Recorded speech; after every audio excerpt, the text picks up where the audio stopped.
Madera, madera.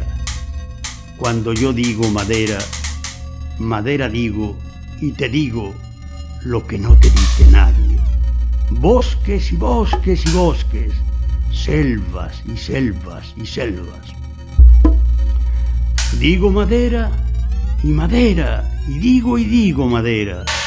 Digo silla y digo mesa y ataúd y cama digo. Y digo piano y digo flauta y guitarra. Cuando yo digo madera, digo y canto y digo a mi manera y muy a mi manera, pues no tengo otra manera. Puente y barca y carroza y carretera son las cosas que yo digo, que digo y digo yo y nadie más.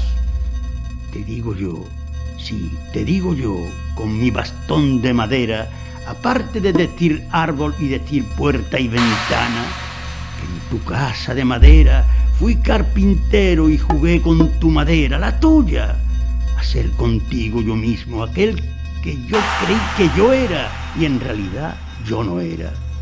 Paradoja de mil caras. No toques, ay, no toques, por Dios, madera.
Le lecteur de Proust a le sentiment d'entrer de plein pied dans le royaume de Proust a le sentiment d'entrer de plein pied dans le royaume du temps perdu, une sorte d'extase, a le sentiment d'entrer de plein pied dans le royaume de la première donnée du temps perdu, une sorte d'extase, avec confiance qu'on se laisse conduire extasier, dès les premières pages à la fois données une sorte d'extase, c'est avec confiance extasiée, lui est à la fois donné l'œuvre de Proust, avec confiance qu'on se laisse conduire, on fait une longue recherche dans laquelle se déploie continuellement l'accomplissement de son acte de la patience et de l'attention. On fait un acte peut-être parfait. L'œuvre de Proust, l'accomplissement de son acte d'écrivain, on fait un acte peut-être parfait.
Première page du temps perdu, une sorte d'extase, une angoisse extasiée, lui est à la fois donnée et promise.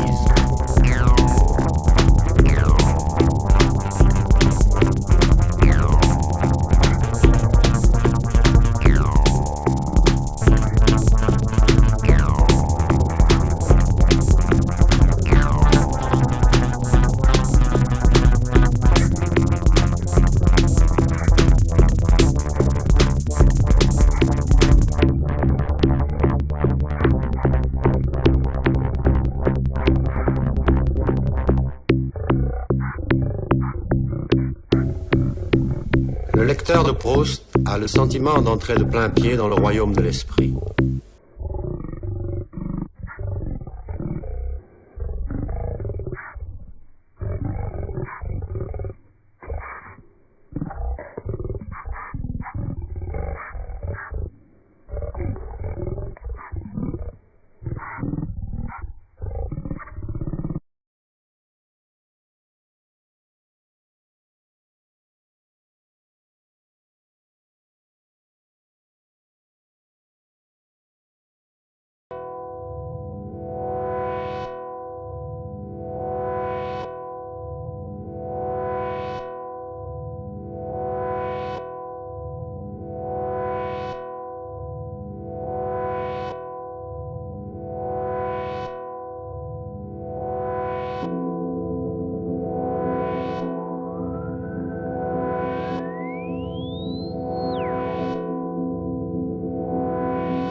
Le lecteur de Proust a le sentiment d'entrer de plein pied dans le royaume de l'esprit.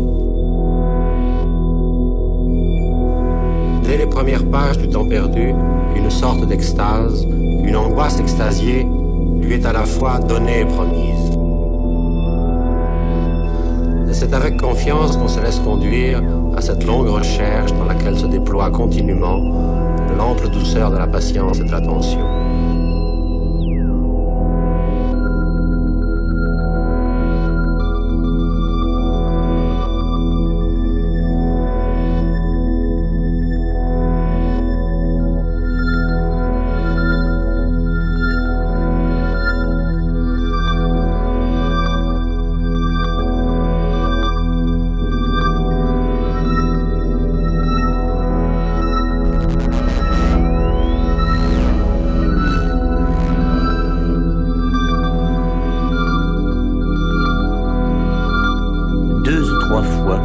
Pendant un instant, j'eus l'idée que le monde où étaient cette chambre et ces bibliothèques, et dans lequel Albertine était si peu de choses, était peut-être un monde intellectuel, qui était la seule réalité, et mon chagrin quelque chose comme celui que donne la lecture d'un roman, et dont un fou seul pourrait faire ce chagrin durable et permanent, et se prolongeant dans sa vie.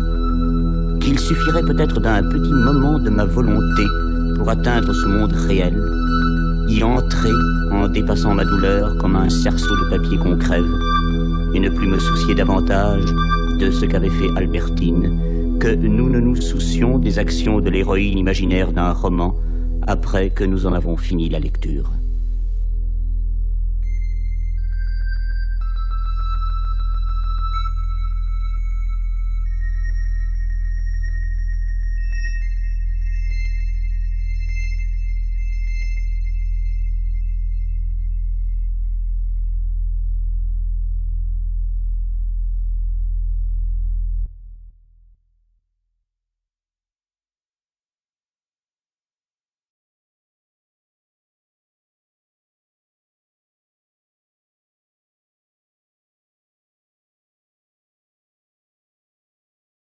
Il semble que les grandes âmes, parfois, soient moins épouvantées par la douleur que par le fait qu'elle ne dure pas.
qu'aucune sagesse aujourd'hui ne peut prétendre à donner plus.